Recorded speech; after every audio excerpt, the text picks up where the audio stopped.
Scottish Football Social Club is brought to you by McBookie.com. Take a lookie at McBookie today. Good evening. Yes, just the two of us tonight. Welcome to another edition of the Scottish Football Social Club and Premier Sports in association with McBookie. Michael, you've finally done it. You've got rid of Alan Hutton. What's happened? Well, I was trying to get rid of you first, Darryl, but for some reason it's gone with Alan. I don't know. You know more than I do. He's getting a well-deserved night off. He's been the Iron Man. He's lasted this long throughout the football season with you and me every Monday, to be fair. That would have broken many a person. But Alan's been broken tonight. He's having a well-earned night off. But the good news is, Michael, for actually better news for anyone who's just tuning in live now or watching the replay, maybe on the TV, wherever you do it, is it X, YouTube, I don't know, is that there are other guests coming to join us tonight. Goodness. So good. Thank goodness. Especially with your signal problems in the past. So let's bring one in. My fingers crossed it's okay tonight. Let's bring our first guest in. The current Livingston player, the former Hearts, Dundee United, Dundee, St Johnstone man, many other teams as well. I've probably forgotten about. You missed about half a dozen Chinese clubs and all. Exactly. Let's get Ryan McGowan on the show now, because I think he is waiting in the background. There he is. He's coming now. Ryan, how are you? How many clubs did I miss? Probably about 9, I think. Just about 9. You must have had some good paychecks. Not as good as Michael out in Turkey, but you must have had some. It didn't reach the levels of Mikey, but I tried my very best. Good man. Listen, good to see you, Ryan. Thanks for coming on the show. And we love to do things live, and we are live. I don't know if you can change the camera and make it go lengthways. Right, Michael's had many problems with this year, but if you can, we can see more of you. There we go. Whoa. Absolutely, and we get more of your lovely house now. It's all been renovated. It's all finished now. Yeah, it's all finished. Ryan, you've not used one of Michael's recommended builders, have you? No, I stayed away from them. Good. I couldn't afford them. Well, and he's on commission, as you know. I'm not question marks over some of the jobs they've done in his house. So anyway, you've done the right thing. Listen, really, really good to see you. We've got loads to get through tonight. But first of all, a quick chat about how things are going this season. How much are you enjoying the battle you're in with Livingston, with playoffs ahead? Maybe better than playoffs ahead, but it's going well, isn't it?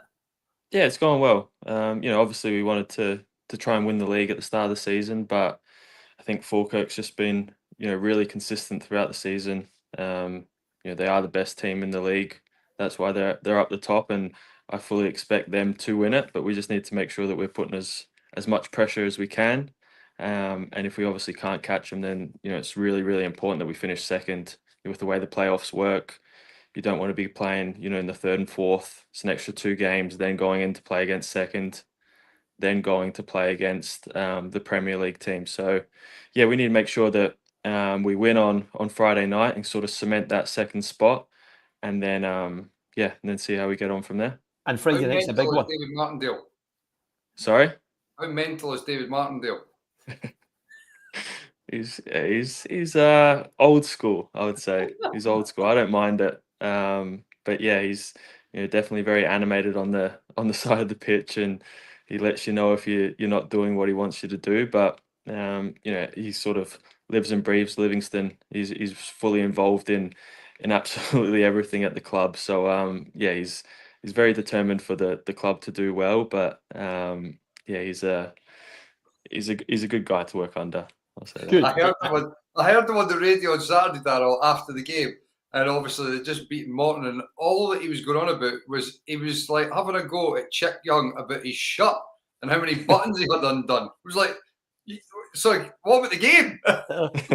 I can only imagine what he's like in the changing room. I thought Ryan dealt with that question very well. He could have gone anywhere with that one, by the way, Michael. Friday's huge. It's huge, isn't it, Ryan? Because it's against Ayr this Friday, I think I'm right in saying. Yeah. And, that can set the tone for the playoffs. Maybe you're going to meet them again very soon. Who knows? But that could set the tone. And as we know, when the league table, there's still something to play for above you. You can't give up hope. You never know. Yeah, and also with it being on the Friday night, if we can win that, it puts a little bit more pressure on Falkirk. And they've got a tricky game, away to Wraith Rovers, who are trying to get into those playoff positions. So, stranger things have happened, but I do think that ship's maybe sailed, and we need to focus on ourselves. I think too many times this season we've had an opportunity to put pressure on and we've dropped points, or we've lost the games, against the, Dunfermline, we've lost a couple.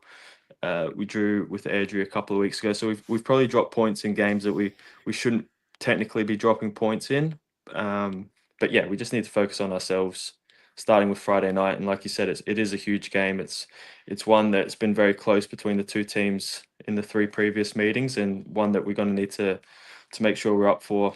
Because they did beat us. It seems to be an away team fixture. We beat them twice away from home, and they've beaten us at Livingston. So we need to make sure that we're right up for it, and get the 3 points. We'll need to get into some of the games with you, because I've got a feeling you're actually holding your phone there.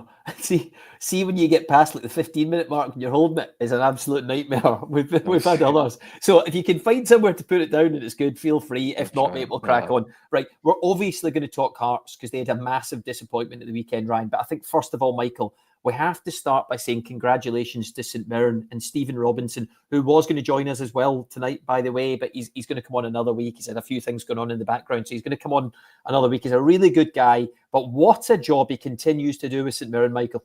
I think incredible, really, isn't it? Because there is no doubt that Hearts are a bigger club in terms of resources and fan base and pretty much every metric you could use.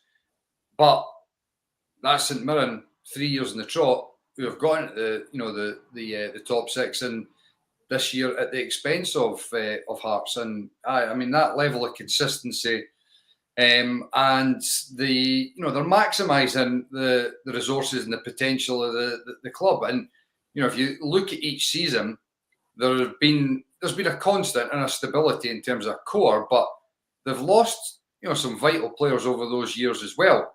And this season is, I think, importantly to point out, like when you look at the start of the campaign, and for me, in terms of when you're thinking just about players, Sean Rooney and Kevin Van Veen were important signings and probably given them a little bit of something they hadn't had before, that bit of extra quality at the top end of the park. Sean Rooney, good in both boxes, defensively and attacking, physical as well. But then, these unforeseen incidents that happen off the park that have had a direct influence on the park, and they've been able to navigate those choppy waters. So I think, Stephen Robinson and St Mirren, the squad, they deserve a lot of credit for getting that top 6 spot again this season. Let's get into the highlights as well. I don't know how much, Ryan, you would have seen of this. Michael, we'll stick with you maybe just to go through the actual game. But it was dramatic. And right till the end on Saturday, it was hanging in the balance for 3 clubs. I mean, this, you compare and contrast, obviously, this game with the one that we'll look at Fir Park. This one was, as you said, it was eventful. It was swinging one way and the other. Obviously, Ross County getting themselves in front initially with Ronan Hale, really good strike. And then Keelan Boyd-Munce getting St Mirren back into the game. And this is an absolutely brilliant ball, again, from Boyd-Munce.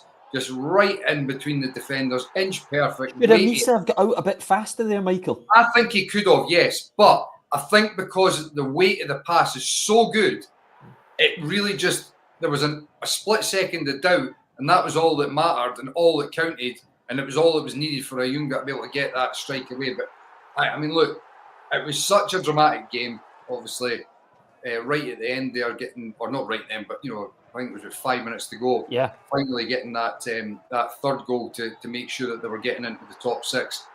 Just an incredible scene. Incredible scene. You can see it there. Yeah, Ryan, I'll bring you in. I mean, incredible at the end of the game. What it means to everyone. I know it's a blow to clubs like Hearts, obviously missing out in the top 6 more than a blow.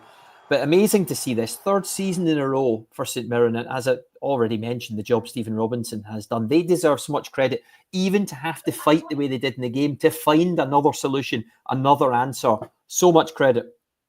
Yeah, I think that probably the biggest disappointment for Hearts fans was that they looked like they wanted to be in the top 6. They literally put everything into that game.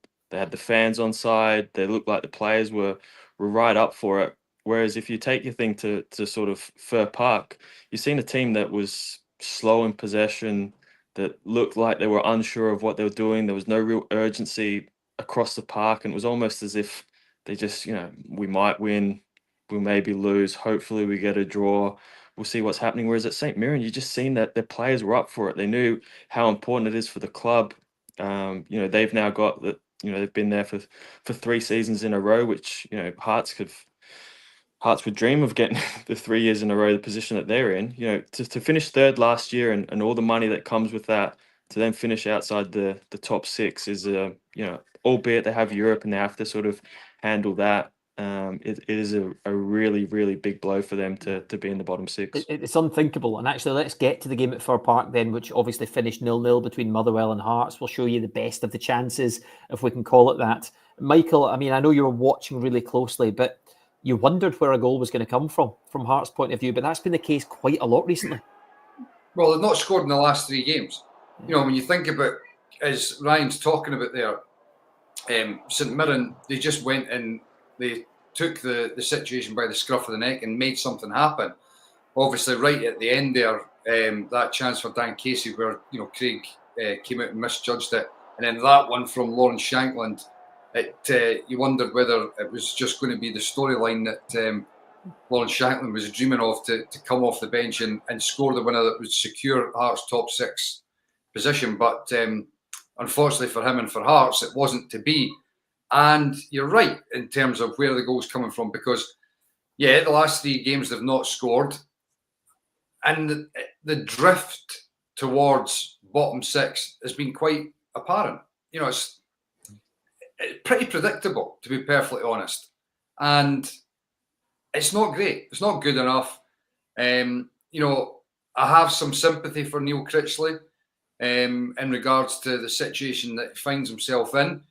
But he's had more than enough time in a league that there has been mass inconsistency from all the clubs. It's not as if, the top 6 teams have blitzed their way ahead and Hearts had an unassailable gap that they were trying to, bridge.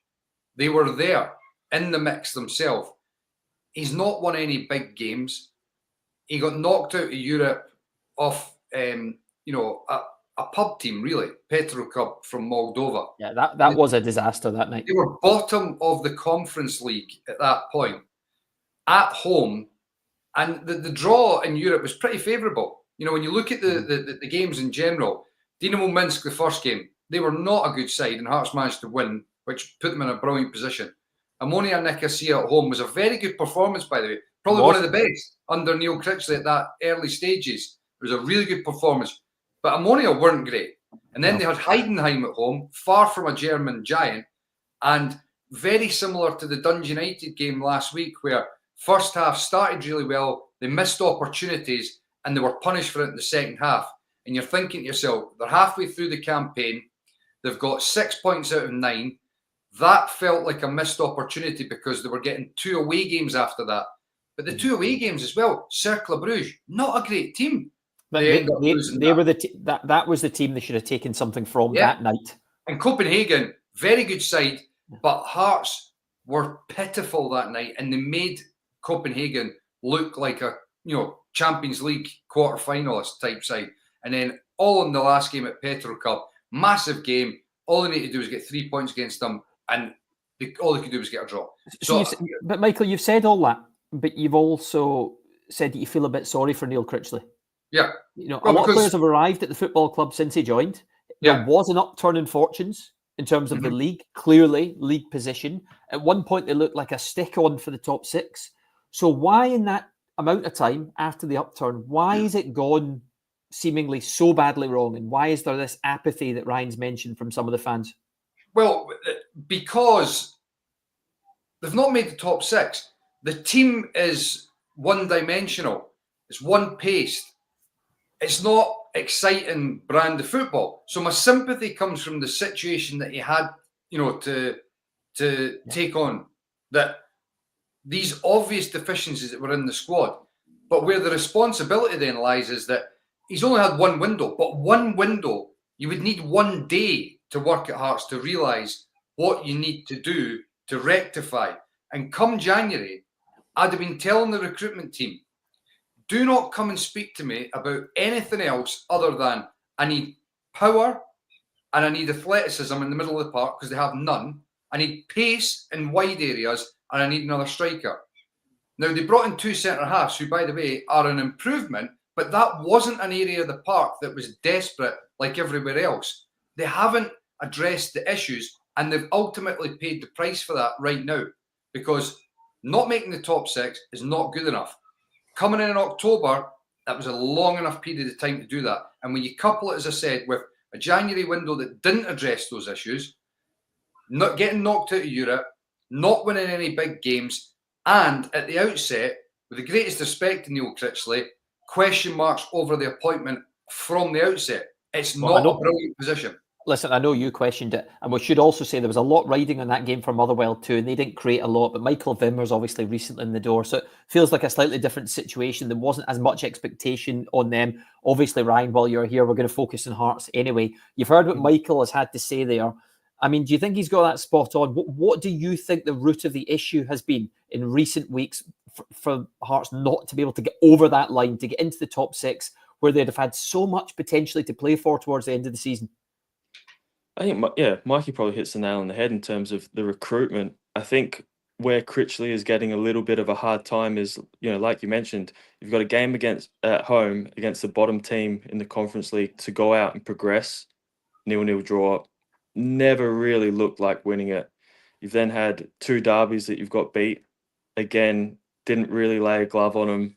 Hibs comfortable winners in basically both of those games, which are huge games for both sets of fans. Then you go on to Motherwell. Chance if you win, it's all again totally in your control. You win, you're into the top 6 against the Motherwell team who aren't as if they're 3rd or 4th or have been on a great run. It's a basic Motherwell team. No offense to the Well fans, but one that you'd fully expect Hearts to go out and at least just wait until you meet when the playoffs goes up. Well, I was going to say, well, listen, he didn't mean it. He didn't mean it, Sheila. No, listen, I know what you meant. I know what you meant. The expectation was on more Hearts on this game. More in Hearts. And again, they just, again, another 0-0 draw. Fans coming away frustrated and angry. And, if he thinks he's, I do think he's under pressure. I think, this weekend's game, the semi-final against Aberdeen, is an absolute huge game for him, because if they don't win, or if they don't, if they get beat comfortably 2 or 3-0, then I think there's going to be a real toxic sort of environment for him to be working in those last 5 games in the bottom split. And like you said, the way that the teams are, they're so inconsistent. There is only 5 or 6 points from that playoff spot. 2 Hearts. That's 2 defeats or a couple of defeats, and they can get pulled right into that battle. So they will have to be very, very careful of how they get going. But at the same time, you win against Aberdeen, and you've got a Scottish Cup final at the end of the season. All of a sudden, things start to look that little bit better. In terms of European football, no doubt everything is riding, obviously, in the Scottish Cup, and you're right, they can't take their eye off the teams behind them now in the league. Ryan, go on, Michael. I was just going to say, I mean, look, there is no doubt, and to be clear in this, Neil Critchley, you can see, and all you need to do is just a little bit of homework and realise and speak to people at work. Well, like, he knows football. There is no doubt about that. Yeah. I'd imagine his training is good as well. But that's not the only thing that constitutes being a good manager. It's part of it. It's maybe not even the most important part. It's like being a commanding figure, being a leader, man management. These are probably even more important. Michael, if he doesn't win next week, because we'll have to move on as well. We've got someone else coming on the show later on. But if he doesn't win next week, what are you saying then? Surely he deserves a bit more time, because we did talk about the upturn. Or does he not deserve at least another window, given the recruitment process as well? Neil Critchley's been on this show. He's explained it to us. He's told us that the analytics bring players to him. He doesn't always get his first choices. Yeah, I mean, look. It's not it's not my responsibility to decide who. No, but what's your opinion? No. Thank God it's not his responsibility. We'd all be in trouble, right? But there's a reason I'm bringing this up, because this, for me, draws on to the bigger picture at Hearts in terms of the board and the decision making at that level has been very poor in a footballing sense for a long period of time.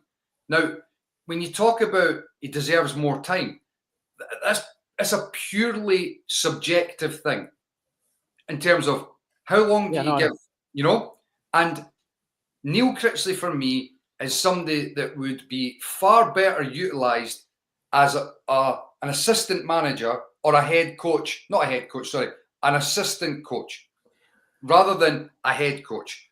Now, Hearts made the decision through the analytics, by the way, that this was the guy. And I'm led to believe that the board were in a position where they felt incapable of pushing back or questioning what the analytics had thrown up, because it was the first major decision that was being made. Now, that's an indictment for me on the board. Their responsibility is not to abdicate that responsibility to a computer. It's use your brain and make a decision. But when you're potentially taking £10 million from someone investing with his analytics company, maybe there was pressure on them to accept it. I know what you're saying. I completely get what you're saying. Not as simple as that, though. But equally, the analytics company are then under pressure to deliver. Right. That's and 100% right. And if you're not sure about it, then you push back and you go, we're not sure. And then come January, the analytics company throws up somebody that, in terms of Sander Khartoum, let's spend 400,000 euros on him. And you're going, this guy is not the type of player that they need. And they're spending 400,000 on it. So but again, Michael, if he helps longer term, then potentially it's a good signing. I know what you mean. You're saying they didn't get the players they needed now to guarantee more success in the short term. I completely agree with that. But you don't know if the player's available and you can get him now and he fits your model longer term. You still go and get him, don't you? I think that the big problem will be where if Hearts start going on this merry-go-round, if they say we're going to keep him till the end of the season, fans will start getting on his back. You start pre-season, gets off to a shaky start again. He ends up getting sacked. You're bringing someone else in. Then they're not his players. He has to get to January to bring someone in. It just goes on it's just a merry-go-round. What are you saying then, Ryan? What are you suggesting? You either have to stick or twist. You either have to stay with them and just believe in it and go all in and say, in the summer, we're going to address all of these situations that you need. We're going to give you this, this, and this, and go with it and be on board and be telling everybody, fans included, this is the way we're going. This is what we're going to do. Or you make a decision and you give a new manager time to, over the summer, to bring in who he wants and start fresh next season. Let's see what happens in the Scottish Cup semi-final. Obviously, that competition is just enormous now to Neil Critchley, to Hearts this season. They've already signed a right back, as you know, Michael, coming in during the summer. That's from Valerenga, Christian Borchgrevink. Very good, Darryl. Very good. I thought that was worth a stab on a Monday night. Why not? Why not? Listen, what makes it even worse, all of this, Ryan, we'll only keep you for a few more minutes, is the fact that they probably look across the city, those Hearts fans, and see Hibs absolutely flying. And the way they've turned their season around, and as you rightly pointed out, they were winning derbies. They're playing with a swagger, they're playing with a style. This game was live in Premier Sports. A 4-0 win against Dundee. And, certainly after the second goal, but for long periods of the game, it didn't feel like it was in doubt. A Hibs team, if we look at the goals, Ryan, where they feel like they can bring players off the bench who continue to improve the team. That is a club going in the right direction, isn't it? Yeah, and it's a club that was under pressure to make a decision early on in the start of the season, and they stuck with them. And I think that was the right decision. I think anytime I've heard David Gray speak after a game, whether they've won or lost, I come away from that being, thinking he's pretty spot on. Even when they were getting beat, he wasn't blasting the players. It was saying the performance, wasn't up to it. But if you remember, it was a lot of individual mistakes, almost kind of coach killers in terms of one player switching off and they score in the last minute and they've, drew the game or lost the game. If you look at them overall throughout the season, they've actually performed pretty well. Yeah. And for the rest of the league, they're actually quite lucky that they had those individual mistakes. Otherwise, third would be sewn up already. So, I think they've just got a really good squad together. Totally different to Hearts in terms of they've got the players to fit a formation. They've brought in the right kind of midfielders and strikers, and they've also got different options. They've got pure pace up front, but then they can bring on players who can go into the pocket and hold the ball up. They've got proper wing backs who can either get forward and defend. Then you've got a beater that can come on if it's more defensive. all round, they've just got a much, much better squad than Hearts do, and they've got arguably a much, much better manager who is getting a proper tune out of them. And I think it's theirs to throw away to finish third. And I really do think that they'll progress next season. I think they'll make the right decisions. I think David Gray will make the right signings.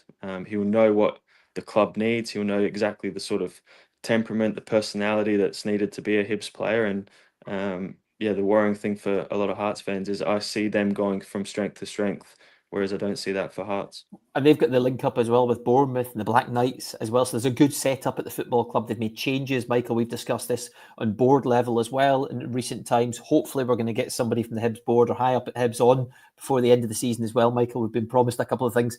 But 17 league matches unbeaten. I think it's a 77-year-old record that they've matched. This is sort of historic form, which is just remarkable when you think earlier on this season. But they look really, really good. Kieran Bowie, they're going to get a full season out of him if he stays fit next year. They look good for kicking on, don't they?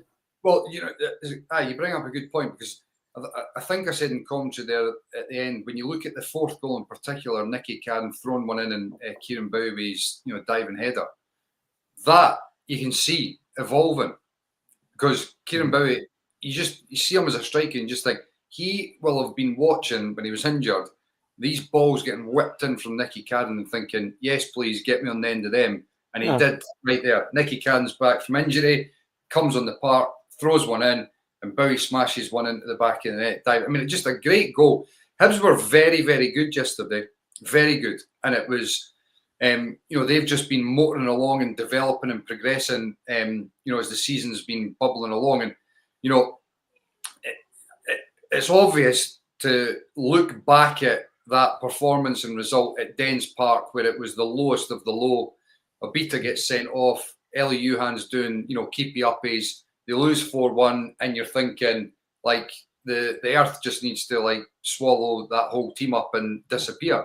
Credit to them, because they've turned it around when you never expected it. But these things don't happen overnight in terms of that performance there.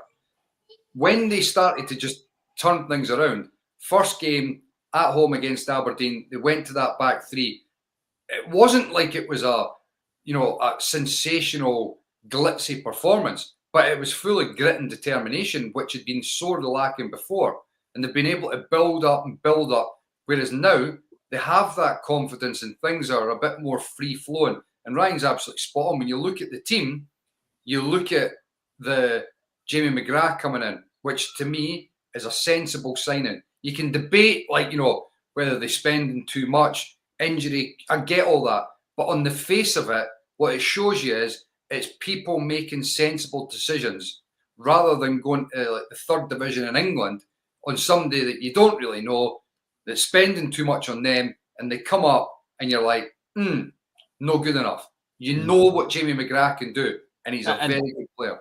And they're even singing Rocky Bashiri's name now. Yes. And Michael wasn't going to give him a new contract, Ryan, but you try and tell the Hibs fans that. Listen, finally, just before we let you go, Ryan, two of your former teams obviously met at the weekend, Dundee United and St Johnstone. I mean, what a season Dundee United are having. They're finding ways just to win games by small margins at the moment, but they're keeping themselves right in that mix for that third spot, a European place, which really would be some achievement, wouldn't it? Before you go into that, it's going to be unusual, because normally a side gets relegated when Gowser's there. But it looks like St Johnstone might have escaped, but only for a year. Oh, come on. Right, come on, we'll throw the highlights in. We'll focus first of all on Dundee United with you. What do you think of their campaign, the way they're playing? Yeah, I just think they're a very consistent team. They've probably been the most consistent out of the top six, bar sort of Celtic and Rangers, in terms of being probably up there for most of the season. I think Jim Goodwin's just got them playing in again, similar to Hibs, they've got the right players for those sort of positions, play the right style. I think they're strong defensively. They don't give away too many goals. They've got Big Dalby up front, who's been a great signing for him and is scoring a lot of goals. But And they had to hold on a bit here, as you can see, Ryan. They had to hold on a little because St Johnstone just threw everything at them in terms of forwards towards the end of the game, because they're in a desperate position, obviously. I think it's just getting to that stage now where they're desperately just needing a win and something to hold on to. Yeah, I think there's been a massive improvement. I'm not sure it could have got much worse under Levine, but I think there's been a massive improvement. There's been a much better style of play for them to sort of try and get the right results. And I think the fans have sort of seen that throughout, the new manager coming in, albeit that the results haven't been well, but they just look like a much better team under him. And they look like, they're starting to mount, I'm not saying a challenge as such, but if they can win the sort of first game of the split and start getting a little bit of a head of steam up, that's the probably the one of the better things about the split is in terms of they're playing teams in and around them, and they just need to hope that one of the teams above them don't win any of their games, and they can just sort of manage to sneak 2 or 3 and claw it right back and make it really interesting. I think they start with Motherwell. Dundee United, by the way, start against Celtic at Tannadice right after the split. So obviously Celtic fans will be hoping that's a title party. Dundee United, tough team to go and beat at home though. So maybe they'll have to wait till another day. And I think that next day would be Rangers at Ibrox. Is that right? I need to double check that. But anyway, I think they play Rangers soon afterwards. Ryan, listen, let you go. You're right, Darryl. You're right. Am I right? It's not often it happens on a Monday or ever these days, Ryan. But anyway, apparently I've got that one right. Listen, mate, thank you so much, Ryan. Really appreciate your time. Not a problem. Thank you very much for having me on. Cheers, mate. All the best the rest of the season as well. We'll speak to you again very soon. Cheers. Right, we're going to get into Celtic now. We've got another guest waiting in the wings who I promised, by the way, when we signed him up earlier on tonight, that we'd be talking Rangers directly with him. But Peter Lovenkrands has been kind enough to come on the show tonight. So come on, let's get Peter in. We're going to lead with Celtic. Peter, you'll have to just hang in there for a couple of minutes. First of all, how are you? Great to see you. I'm good, thank you. How are you? And thank you for having me on.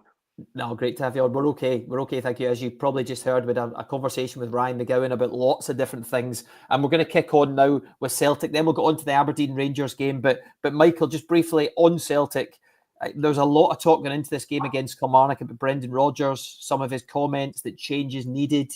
He said he's obviously challenging the board again to back him in the summer. I think a few people took that as, if you don't back me, I'm off again. He's made it very clear that's never going to happen. He promised, remember, when he signed that contract, when he walked in the door, that he'd at the very least see out that initial contract, and he's guaranteed that that's the case.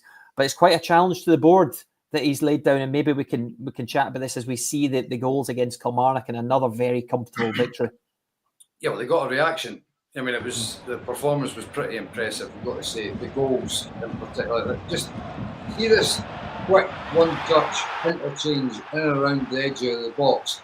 You can have as many players as you want there at times, but when it's played at such pace with tempo and movement off the ball, it becomes so difficult to defend against. And at Celtic, that first half in particular, the first half an hour, it really was as good as seen from them.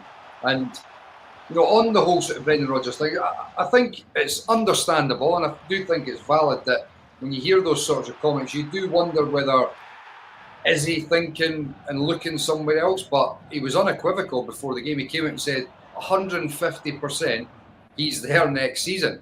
So it seems quite sort of straightforward. He is just putting down the letter of the law to the players and to the board that complacency is not going to be accepted there. And you can understand, I mean, I can understand, why he's doing that, because at the moment, unfortunately, there's no external, pressure in regards to none of the other clubs are able to mount enough pressure on them so that they're able to keep that complacency at the door. So he's trying to generate it internally, and that's not the easiest thing to do at times. But he's trying to use his managerial skills to make sure that complacency is not creeping into the club, which is, I think, from a Celtic perspective, that's something that you should be applauding, really. Yeah, Peter, he's obviously laying down a marker to the board, isn't he? Brendan Rodgers saying what he's saying and asking for more. And you've probably seen a lot of what they've done this season. They made a big impact in the Champions League. So unlucky against Bayern Munich towards the end. They've got a very, very good squad, and maybe he feels like now is the chance to potentially go up another level. Yeah, to be fair, Celtic over the last couple of years, they can go for the fourth title in a row this season, and if you'll be silly not to build on this. They have a really, really good squad. They've done really well. They've done really in Europe, in Champions League and stuff, and of course they're going to win the league this year. So it's it is time to build, and it always should be for me. And when you're at Rangers or Celtic, you always need to build. You always need to get to the top and then keep going, keep pushing. Trying to make more distance between your rivals and all the rest of it. So for me, it's a no-brainer that you need to build on this. But it's also, can they keep a hold of players? Do they want to keep a hold of players? Celtic is not known for a club to keep a hold of players. They want to sell them. They've been very good at doing that. And Brendan Rodgers, of course, has done a good job since he came in. Of course, late again, the old firm, and you get judged on that. You don't win them, but he is still going to come and win the league. He is going to probably take another cup. He's done well in Europe. He's done a fantastic job since he's came back, and let's be honest about that. So it is a stable club in that way, and I think he's in a good way of his good seat in what he's doing and what he wants. But it's all about, if there is problems in the board between him and them and whatever it is, then that's something that needs to get sorted. Yeah. Goodness knows what will happen in that last Old Firm game this season, Peter. After the last two games, the last two meetings, obviously Brendan Rodgers will want to put that right as they go over the line with the title. Right, let's get on to Rangers. The game, first of all, at Pittodrie, a venue you'll remember well, and all the pressure and all what comes with going there. Barry Ferguson picked a team clearly with Thursday in mind, which, first of all, Peter, you wouldn't begrudge him, would you? Surely, because that competition, that Europa League now is everything to Rangers. No, I get it, but for me personally, I wouldn't have done that. I think as a Rangers football team, you go and win every football game there is, and I remember myself from playing, and Michael, you would be the same. You don't want to get rested, you don't want to miss out on games, and I wanted to play every game, and I was the same. And we went all great European run in Champions League. I didn't get rested before the games against Villarreal or Inter Milan and stuff. I played every game, and I wanted to play every game. So if I was the player that would say, "Oh, we're going to rest you for the European game," I would have been like, "No, I don't want to get rested. I want to play." It's all about playing for the team and for the club, and you want to go and win every game. You don't want to go and take it lightly and kind of say, "Oh, we're going to play some of the players who've not played a lot and see what we can get from the team because we look ahead to the next game." I would have rather you gone the other way around and you started with the strongest team. And if you are 3-0 up and you come into the second half, then you start making changes. Then you start taking players off and resting them up. Then you look ahead to the next game. Take one game at a time. Go and get the 3 points. Go and win the game. And then focus on Europe. So I was very surprised to see that lineup when I saw it. And you could obviously see the rustiness from some of the players, and some of the players maybe not quite at that level to step up in a fixture like this, because Rangers struggled from the off, didn't they, Peter? Oh, they did. You could see it. Like I said, there was so many changes into the team. It's not like it was 2 or 3. It was a lot of players that's not played a lot of minutes, who's been coming off the bench most time than none. So it does take them a time to get up to speed. And, Aberdeen, as soon as I seen the lineup, I knew Aberdeen's going to come pushing on that, and then they're going to try and get them to make mistakes. And they did. And you also look at the red card. It's a player's not played a lot. McCausland's, you get caught in a situation. He's not played a lot. He's up and down. He's trying to do his best, go and prove a point. And he makes a mistake, and it is a yellow card. The second yellow card is a no-brainer. It's a crazy decision to go into the. We'll see the highlights now, Peter. Yeah, but it's a crazy decision, isn't it? Yeah, it is a crazy decision. There's no need for it to happen, and it puts the club, it puts the team under even more pressure going into a game that was already a lot of pressure on it anyway.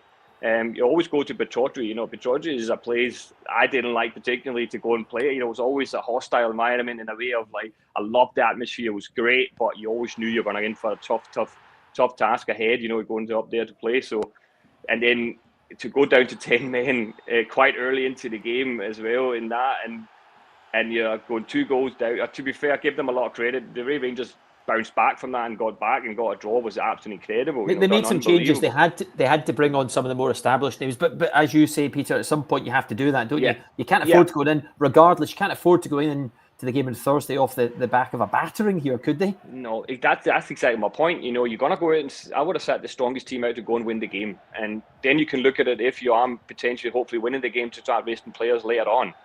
But to start it with the teams with a lot of players who's not played a lot of minutes, you put yourself under pressure from the get-go, and then you are going to go and then recall on the players that you rested to try and get you out of it because you're losing the game. That's for me where it gets a bit sticky. So I would rather, in my opinion, I would have done it other way around. I would have started with a stronger team and see you hopefully got some out of it and then made changes.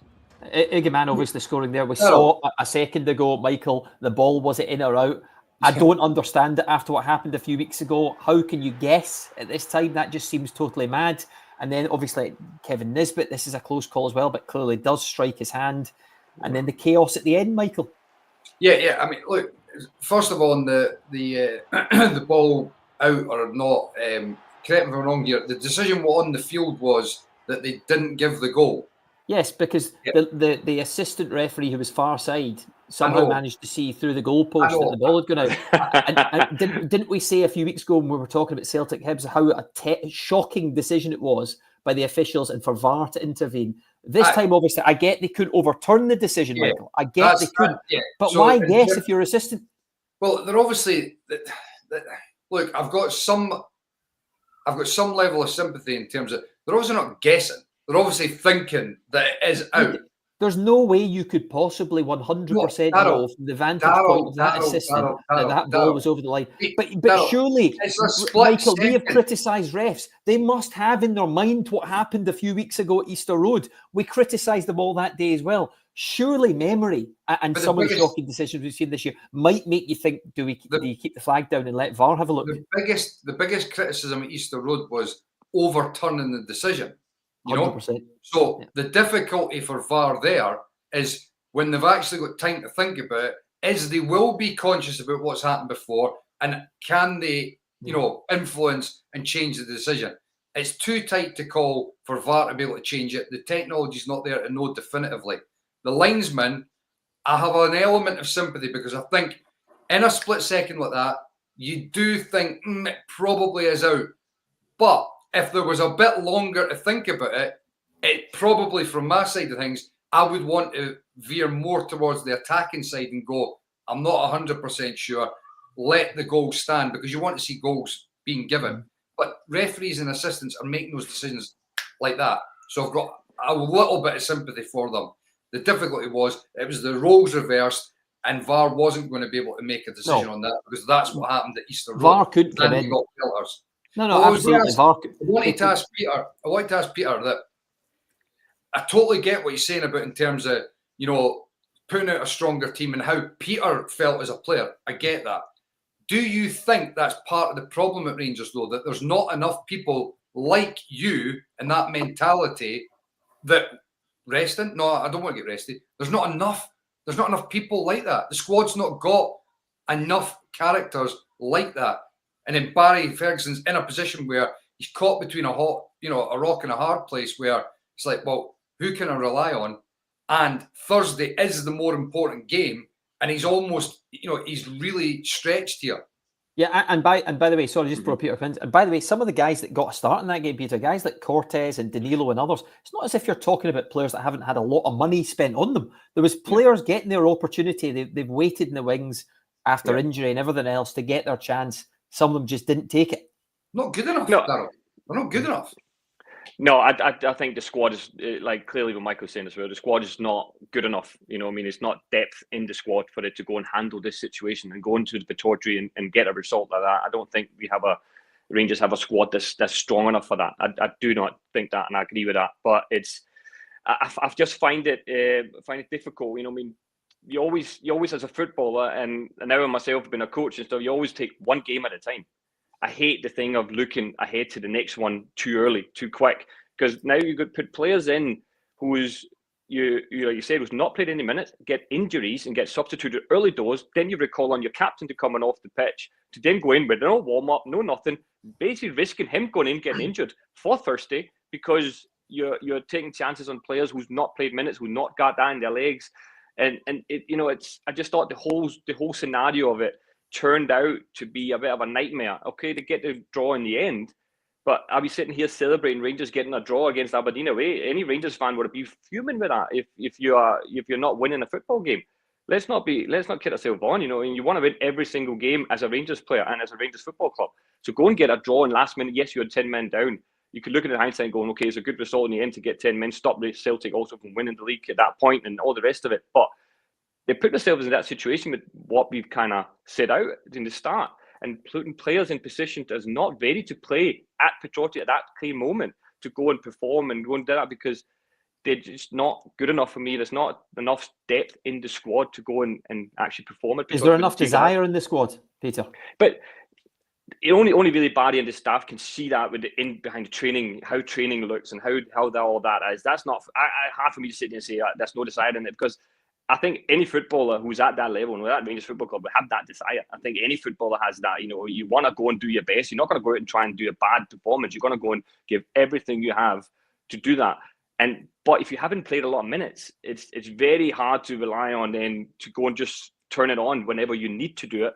You know that as well, Mike. It's like you need sometimes consistency of playing a couple of games, get into a bit of flow and get playing and stuff. If you don't get that on a regular basis, it's hard to just turn it on when you need to go and turn on. Like, okay, we're going to rest some players, just go out and do it today and you go and perform. That's just not, it doesn't work that way. And especially when that many players are getting rested. I could understand if it was 2 or 3, but also a lot of players that got molded in together to go, right, go and get a result here. It's the squad though, Peter. I know you've watched a lot of Rangers this season, but it's a conundrum, isn't it? Because some of the performances domestically have been so poor. Then you throw in a couple of results against Celtic, and then the European games where Rangers have been outstanding at times. Yeah. So they definitely have quality in their ranks. Maybe there's not enough character or enough leadership there. All those labels have been thrown at this team, but they are a conundrum of a side to work out, aren't they? 100%. It's even me. That's mind-boggling sometimes. You turn up to a game and you think, okay, after Fenerbahce away, and nobody's seen that coming the way they performed, and they were outstanding, and it was fantastic. To then go and lose home games, to teams that you're like, no, how can one performance be like that, and then go and get a performance like this afterwards? That just not. It's not Rangers Football Club. That's not what you do. We set a standard, and then you have players who just push and push and push. Maybe it's just because the players are not good enough, and they're only good enough to do it now and again. But lately, I just feel like I'm going into every Rangers game now thinking we're going to probably go down here, and then there's a reaction to being a goal behind. Yeah. It's mostly been that way. Even when you look at the Kilmarnock game, it took an own goal for them to get back into the game. Then they pushed, and then they ended up getting the result and winning the game. Then you go to the next couple of games after, get a good performance in Europe. Then you do the exact same again when it comes to the home league. It's just the inconsistency is too much, and that for me is lack of depth in the squad, that you don't have the right players. Darryl, I was just going to say that when you look at the size of the club of Rangers, and you look at the demands that are obviously put on the players, and then just looking down south, I saw the end of the Man United Newcastle game, and you look at the comments that are made after the game, and the captain Bruno Fernandes is talking about this team's always shown that they can perform against the bigger clubs, and then Roy Keane's in the studio was talking about like every game. Rangers is the same, but Rangers is the same. In terms of you can't just turn up for a big European game. You need to then go against Motherwell at home at Ibrox and get 3 points. Like there's no ambiguity about it. So Man United, Rangers, in terms of in their domestic leagues, it's the same demands that are put on those clubs. And both teams, the actual players that are in, are clearly, one, they're not good enough for the size of the club. And two, you've got to say that the characters are not there. The characters. And Roy made a great comment. He spoke about good teammates put demands on players and training. And I do wonder whether there are enough of those characters at Rangers who are actually putting demands on the players. And by the way, look, I understand it, because sometimes when you're at like a big club like that, you may well be one of those strong characters, but you see, it's a fine balance, right? And Peter will tell you, you can carry some guys in terms of that are a bit wishy-washy character-wise, but if the core's strong, they'll get brought along with the rest. But as soon as you have too many of those characters that they're not really bothered, then you're in real trouble. And if you're one of those core strong guys, you almost feel like, what's the point? After a while, you can berate, you can shout, you can put demands on them, but you're never getting a reaction out of them. So I feel for it, because there's clearly guys in that Rangers squad who are leaders, but there's not enough of them. No. And they're surrounded by guys that don't have the character. And there's not a great deal you can do as a player when you see that you've got too many, that the balance is out of kilter, and you've got too many guys that it doesn't matter to them. Yeah, Michael. When you say that, but Michael, as well, a manager like Barry Ferguson and Neil McCann as well as an assistant. I played with both of them. They were huge characters. You know, I mean, both of them, they must be standing on that sideline at times or training grounds and, you know, I mean, looking at where is these characters that they were part of. You know, I mean, they were both massive characters. It's, you know, I mean, for them to then go on and take this team and trying to get characters out of people that, like Michael said, is probably not there. They're not there. You know, I mean, that's where the Rangers need to get in. But I just, sometimes I look at it, I'm going, Barry, you must be dragging your hairs out. You know, I mean, this is because he was a leader and he was a character and he demanded on you. And so did Neil McCann and Billy Dodds was also that towards the end. And so, you know, these are big guys and they'd have to come in and try and turn this club around in a short period of time. It's some job they got ahead of them, the both of them. Absolutely. And by the way, I'm just thinking, Michael, Aberdeen fans will be watching, and we've just obviously seen the Aberdeen Rangers highlights. And obviously, we're focusing a lot on Rangers this week because Peter Lovenkrands is with us. But you can question the Dons in the game, the way it progressed, taking Keskinen off, some of the substitutions, the role of their manager, Jimmy Tillene, in dropping points. But look, we'll do that another week. We've spoken so much about Aberdeen. But with Peter, I think I just want to pick up on talking about the current Rangers management team then. And Peter, they obviously wanted the fans to have someone they could believe in who also understood the fans in the club as this season progressed to replace Philip Clement, and they've got to tune out the team. Sometimes you mentioned Fenerbahce away, the Celtic game as well. Something that Alan Hutton and I and Michael have sort of chatted a lot about in recent weeks is whatever happens in the summer at Rangers with the new owners coming in, and there's all the talk that they want a big name to be appointed as manager. Do you absolutely need people like Barry Ferguson and Neil McCann and these kind of people, whoever it might be, who get the club to be part of any new management team? Do you think that sort of identity, the culture needs to be built from people like that? Because that hasn't been there a lot in recent times. No, 100%. I am a firm believer in that you need to have somebody there who gets the club properly. You know, I mean, who understands what it takes to be a Rangers player and wear a Rangers jersey. That's a fine. And it'll be the same for Celtic. It'll be the same for Aberdeen. Everybody will have these same kind of things that you need somebody around in the club that understands what it takes. And that's, for me, it's been lacking massively over the last few years for Rangers when I've been looking from the outside of who's been part of the club. And you're looking at, there's so many coaches on the staff, and I'm looking at it going, it's not the right people that's behind Clement, for example, and all that. And I just felt like the club had lost their identity a wee bit with all these things, with the people they put in place to try and get results out of Rangers Football Club. And like you're spot on. For me, that has to change with the new owners. There has to be, if you bring a big name in, there has to be somebody there who gets what it takes to be part of Rangers Football Club. Whoever it is, if that's Barry, if that's Neil McCann, or if that anybody else who's out there who's understands that needs to happen. Okay. So in saying all of this, Peter, then, let's talk Thursday, because what a massive game ahead. And Rangers, so much credit after that first leg, because the way they had to hang on, the organisation of the team, the way Barry had set the team up, the organisation was exceptional. They had to endure injuries, finishing with 9 men, obviously getting proper sent off early, but then Sterling, who's been so unlucky with injuries, he's long-term out. He's going to miss the second leg, which is a blow. So they deserve a lot of credit. Looking ahead to Thursday, can they finish this job off? But if you look at it, Bilbao had a fantastic result at the weekend there. They won yesterday, I think they won 4-1. You know, they're a good team. We know they're a good team. They're going to be at home. They're going to be very, very tough to go and get in. But like I said, I don't know what to expect. I don't know what team that's going to show up in this European game. You know, is it a team that's been playing Fenerbahce? Is it the team who beat Celtic at the Old Firm? Or what is it? Is it, you know, that's what we need to wait and see what shows up on that day. Like, but I have it's one to of the say, biggest tests, though, isn't it?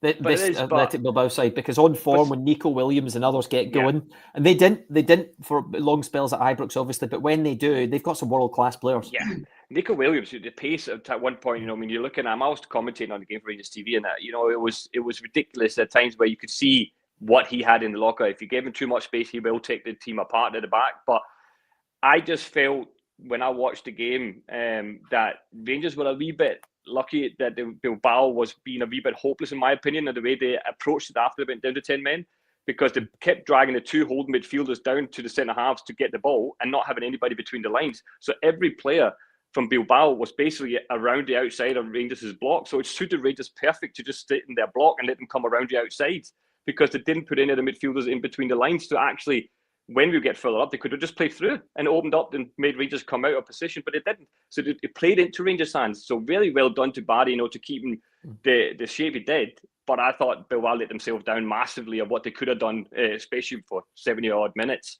would have been a man and over. They should have opened Rangers up a lot more than they did. So I think Rangers got away with one there. But going over there, that's going to be a completely different story.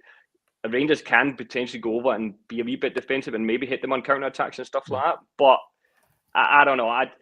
I'm just, like I say, I'm a loss for words. I know what way it's going to go. Is it going to be a fantastic result, or is it going to be a nightmare? You just don't know at the moment, Rangers, and that's the hardest part right now when you watch the games.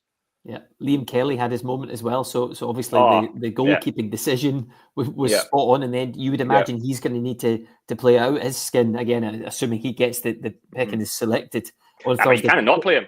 No, you've got to now. He's basically done it. Yeah, he changed it over. Whatever you think about the Clarkson free kick at Aberdeen, whether he should have done better, he's going to start, isn't he? But all of these conversations, because we're almost out of time here, we can't hit an hour, Peter, and we'll need to let you go and get your dinner in a minute. But all these conversations, big knockout games for Rangers, second legs in Spain, does it bring all the memories back? Villarreal and the rest? Oh my God, yeah, I love all this, especially Rangers in Europe, and it's always special times, and going over there, it's going to be some experience, and the players are going to love it, and going to see all the Rangers fans are going to travel. There's going to be loads of them over there. It's going to be an unbelievable atmosphere, and no doubt about that. You just want to see what kind of result they can go and get, but I think it's going to be too tough a task to get anything over there. Yeah. We'll see what happens. Listen, thank you, Peter, so much for coming on tonight. Really good to see you. Really appreciate your time as well, all your thoughts on Rangers and more. Michael, as always, thank you very much. I believe Alan Hutton's back next week, but Peter was so good, to be honest. Wait, just replacing him. It's just like if you've got your place, you just stay on. It's like your position in the team. Just let me know. I'm there. Good man, Peter. Michael, massive games in Premier Sports next weekend. Really looking forward to the Scottish Cup semi-finals. But for now, we better wrap it up there. We're back in the Social Club next Monday as well. Michael, Peter, thank you. We'll see you very soon. Bye for now. See you later. The Scottish Football Social Club is brought to you by McBookie.com. Take a lookie at McBookie today.